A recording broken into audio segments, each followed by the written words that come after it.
ধানমন্ডি ৩২ সুধা সদন, তোফায়েল আমু ও হানিফের বাড়িসহ দেশের বিভিন্ন স্থানে ভাঙচুর, অগ্নিসংযোগ।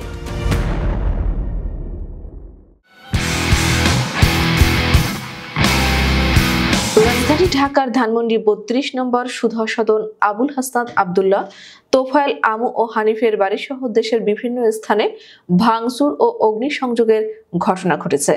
এছাড়া খুলনা, চট্টগ্রাম, সিলেট, রংপুর সহ দেশের আরো কয়েকটি স্থানে আওয়ামী লীগ নেতাদের বাড়ি ও শেখ মুজিবের মুরাল ভাঙচুর করা হয়েছে। বুধবার সন্ধ্যার পর থেকে এই ভাঙচুর ও অগ্নিসংযোগ শুরু হয়। শেখ মুজিবুর রহমানের ধানমন্ডি ৩২ নম্বরের বাড়িটি আজ বৃহস্পতিবার সকালে আবারও ভাঙা শুরু হয়। সকাল ৯টা ৫০ পরে আবারও এক্সকাভেটর চালু করা হয় ভবনটি ভাঙতে। এ সময় মানুষকে হাততালি দিয়ে উৎসাহ দিতে দেখা যায়।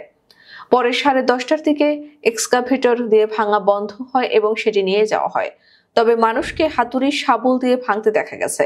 সকাল ৯টার দিকে ধানমন্ডি ৩২ নম্বর বাড়ির সামনে সরেজমিনে দেখা যায় দলে দলে মানুষ গিয়ে সেখানে ভিড় করছেন। ওই সময় মানুষকে হাতুড়ি দিয়ে দেয়াল ভাঙার চেষ্টা করতে দেখা যায়। ভেতরে একটি ভবন থেকে মানুষকে বিভিন্ন জিনিস নিয়ে যেতে দেখা যায়। এর আগে বুধবার বৈষম্য বিরোধী ছাত্র আন্দোলনের আহ্বায়ক হাসনাত আব্দুল্লাহ বাংলাদেশকে ফ্যাসিবাদের তীর্থভূমি মুক্ত করার ঘোষণা দেওয়ার পর বাড়িতে হামলা ও অগ্নিসংযোগ করা হয়। বুধবার রাত 11টা ৬ বাড়িটি ভাঙা শুরু হয়।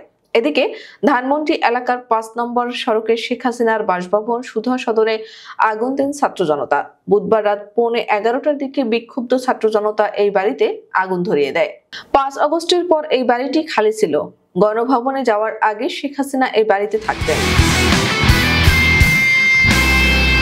আওয়ামী লীগের উপদেষ্টা পরিষদের সদস্য, সাবেক মন্ত্রী ও ভোলা ১ আসনের সাবেক এমপি তোফায়েল আহমেদের বাসভবনে ভাঙচুর ও অগ্নিসংযোগের ঘটনা ঘটেছে। এ সময় বিক্ষুব্ধ জনতা তার বাসার সামনে হ্যান্ড মাইকে জয় বাংলা গান বাজিয়ে নাচতে থাকে। বুধবার দিবাগত রাত ১:১টার দিকে ভোলা শহরের গাজীপুর রোডের প্রিয় কুটির নামের বাসভবনে এ ভাঙচুর ও অগ্নিসংযোগ করা হয়।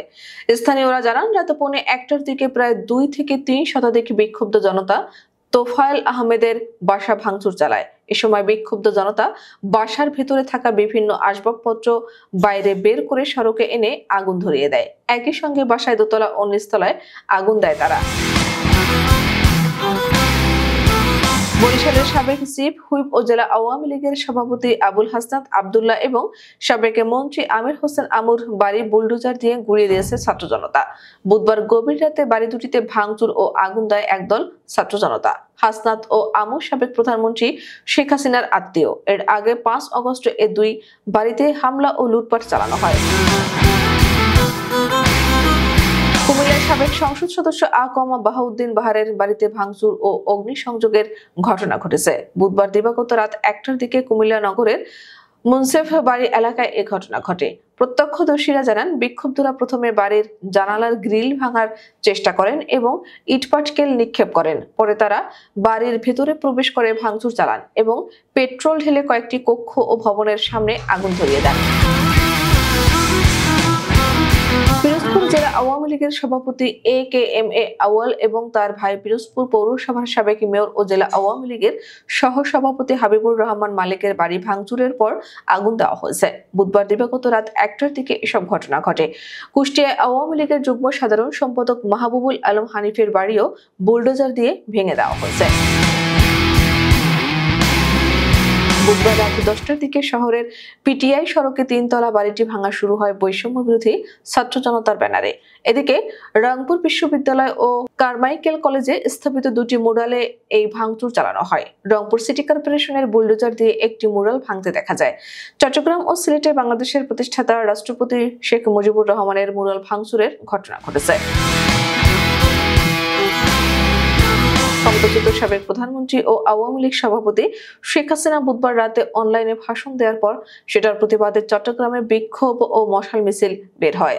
পরে মিছিল থেকে চট্টগ্রাম মেডিকেল কলেজ ও জামাল খান এলাকায় গিয়ে সেখানে অবস্থিত শেখ মুজিবের মুরাল ভাঙচুর করা হয়।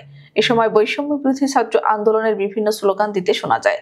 এছাড়াও দেশের আরো কয়েকটি স্থানের মতো রংপুরের 2টি শিক্ষা প্রতিষ্ঠানেও শেখ মুজিবের মুরাল ভাঙচুরের ঘটনা ঘটেছে।